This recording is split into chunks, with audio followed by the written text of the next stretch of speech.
Bismillahirrahmanirrahim. Assalamualaikum warahmatullahi wabarakatuh. Teman-teman yang dimuliakan Allah, alhamdulillah, wassalatu wassalamu ala rasulillah. Segala puji milik Allah, salawat bertangkaikan salam teruntuk baginda Rasul sallallahu alaihi wasallam. Teman-teman sekalian dimanapun berada, hari ini dengan izin Allah kita akan sama-sama membahas kitab Mahkota Pengantin karya Syekh Majdi Mansur bin Sayyid Asyuri, Pustaka At-Tazkiyah, halaman ke-12. Kita sedang akan membahas tentang bagaimana sebaiknya seorang laki-laki di dalam memilih pasangan hidupnya, berdasarkan anjuran-anjuran dari Nabi SAW. Dalam bahasan ini dimulai dari hadis riwayat Imam Ibnu Majah, Al-Baihaqi, dan para ulama mengatakan hadis ini derajatnya sahih. Bahwa baginda Nabi SAW, beliau yang mulia bersabda, "Alaikum bil abkar, fa innahunna a'zabu afwahan wa antaqu arhaman wa arda bil yasir." Saran beliau baginda Rasul SAW dalam hadis ini adalah, menikahlah kalian dengan gadis. Bukan berarti tidak bolehnya kita menikahi janda, enggak. Karena pada prakteknya Nabi pun menikahi seorang janda yang beliau mulia, Ummul Mukminin, ibunda kita semua, Sayyidah Khadijah radhiyallahu anha. Sayyidah Khadijah radhiyallahu anha. Tapi anjuran dari baginda Nabi SAW adalah, alaikum bil abkar, nikahilah oleh kalian wanita yang masih gadis, wanita yang masih perawan. Ada alasannya. Ketika Nabi mengemukakan anjuran agar seorang laki-laki menikahi wanita yang masih perawan atau masih gadis, ada anjuran dari Nabi yang mulia SAW. Fa innahunna a'dzabu afwahan, karena ia lebih manis mulutnya. Wa antaku arhaman, lebih jernih rahimnya. Wa arda bil yasir, dan lebih ridho dengan yang sedikit. Para ulama muhadditsin ada yang menjelaskan bahwa yang dimaksud adalah fa innahunna a'dzabu afwahan, lebih manis mulutnya adalah mereka karena mereka belum pernah menikah sebelumnya, yang perawan, yang masih gadis belum pernah menikah sebelumnya, maka lisannya ia manis, mudah bersyukur terhadap pemberian dari suaminya dan tidak membanding-bandingkan karena memang dia belum pernah menikah. Tapi kalau misalnya udah pernah menikah, biasanya mudah bagi dia membanding-bandingkan dengan suami sebelumnya. Misalkan suami sebelumnya, wah ini suami saya memberikan saya sebelumnya per bulan 3 juta. Kok sama suami yang ini malah 500 ribu per bulan. Nah dia biasanya lebih kayak gitu tuh, mudah membanding-bandingkan dengan sebelumnya. Makanya salah satu anjuran Nabi adalah, nikahlah kalian dengan gadis, dengan yang masih perawan. Bukan berarti mengesampingkan yang janda, ya enggak. Yang janda pun juga tetap mulia, dan Allah memberikan kemuliaan itu sebagaimana Nabi menikahi Sayyidah Khadijah, ibunda kita, yang kita sudah tahu sama-sama beliau adalah seorang janda radhiyallahu anha. Ini kemuliaan luar biasa juga. Tapi salah satunya hikmahnya Nabi menganjurkan adalah karena mereka diantaranya adalah lisannya lebih mudah untuk bersyukur. Maksudnya mulutnya manis, lebih mudah untuk bersyukur. Saat menerima nikmat yang suaminya berikan padanya, ia lebih mudah untuk bersyukur. Wa antaku arhaman, lebih jernih rahimnya karena memang dia belum pernah mengandung, dia belum pernah hamil. Wanita yang gadis, wanita yang masih perawan, dia belum pernah hamil. Makanya tatkala ia menikah, itu hamil yang pertama untuk dia kan. Akan tapi orang yang sudah janda, ia sudah pernah merasakan kehamilan, ia sudah pernah merasakan bagaimana proses mengandung selama 9 bulan 10 hari misalkan, sampai dia melahirkan, dan segala prosesnya, segala macamnya itu ada dalam memorinya mereka kan. Ada dalam memorinya mereka. Jadi saat seorang qadarullah masyafa'al yang dinikahi oleh laki-laki adalah seorang gadis, ia pertama lebih mudah untuk bersyukur lisannya karena gak ada pembanding, dia belum pernah nikah sebelumnya. Yang kedua, janinnya lebih bersih, rahimnya lebih bersih karena belum pernah mengandung. Terus kemudian yang ketiga, wa arda bil yasir, dan dia biasanya lebih ridho terhadap yang sedikit. Sekali lagi karena dia belum punya pembanding. Kalau orang yang sudah punya pengalaman tentang pernikahan, maksudnya adalah sudah pernah menikah sebelumnya, dia punya pembanding terhadap suami sebelumnya. Kalau suami sebelumnya tajir, suami sudahnya misalkan orang yang biasa-biasa aja, dia punya pembanding. Begitu tiap bulan dengan suami sebelumnya 3 juta, dengan suami yang sekarang 500 ribu, dia punya pembanding. Ya ini, loh suami saya sebelumnya ngasih 3 juta kok sekarang malah 500 ribu sih. Nah, tapi tidak semua, sekali lagi ya, nggak semua orang yang pernah menikah bisa berlaku demikian, nggak semua. Karena pun juga ada mereka yang sudah menikah, akan tapi mereka ridho juga terhadap suaminya yang sekarang membersamai hidupnya. Jadi seperti teman-teman yang dimuliakan Allah.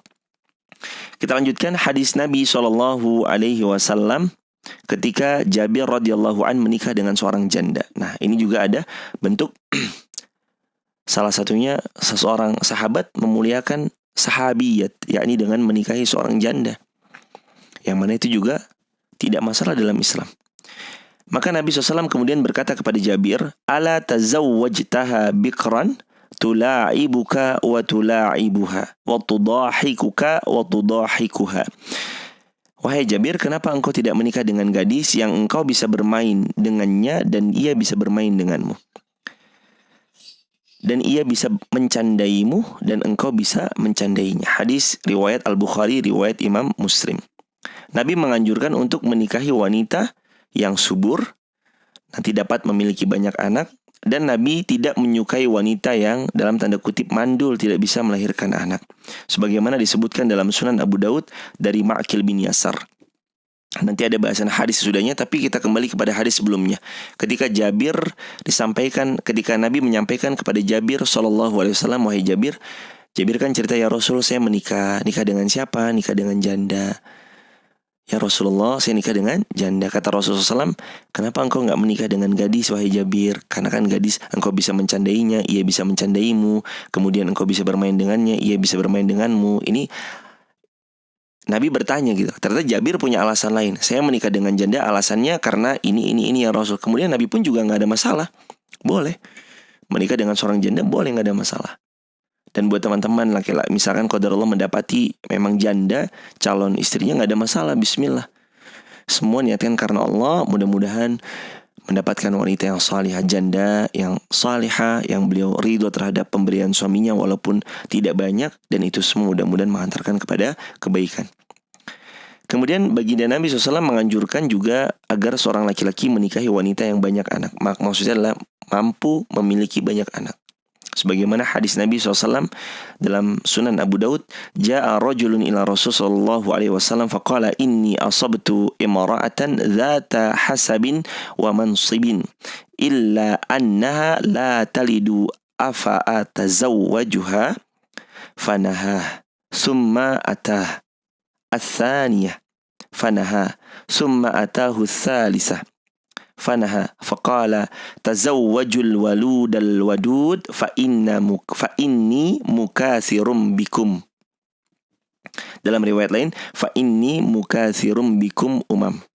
Kata baginda Nabi SAW, datang seorang laki-laki kepada Nabi SAW seraya beliau mengatakan, ya Rasul, aku mendapati seorang wanita yang memiliki kedudukan, hanya saja ia tidak bisa melahirkan.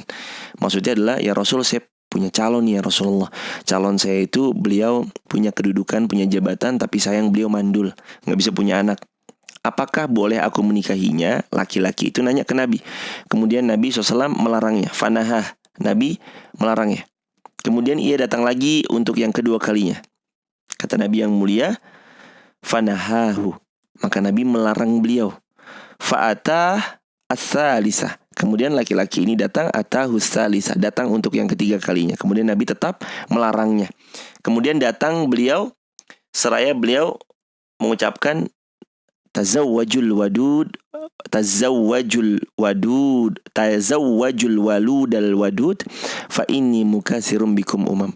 Menikahilah oleh kalian seorang wanita yang banyak anak, lagi penuh kasih sayang, karena aku akan membanggakan jumlah kalian pada hari kiamat kelak. Maknanya adalah perintah dari Nabi SAW agar seorang laki-laki itu menikahi seorang wanita yang banyak anak, bisa punya keturunan, tidak mandul, karena Nabi berbangga akan banyaknya umat beliau pada hari kiamat kelak.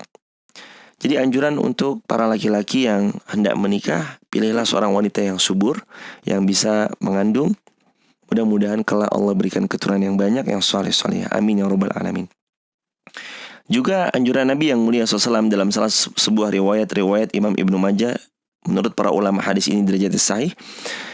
Takhayyaru linutafikum wankihul akfa'a wa ankihu ilaihim.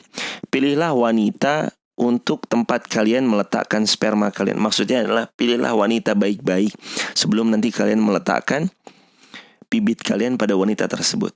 Nikahlah dengan yang sekufu. Wankihu atau ankihu al-akfa'ah, yang sekufu. Sekufu itu maksudnya sepadan ya. Sepadan dalam bahasa, cita rasa, dan seterusnya. Kalaupun berbeda, itu kembali kepada masing-masing pribadi.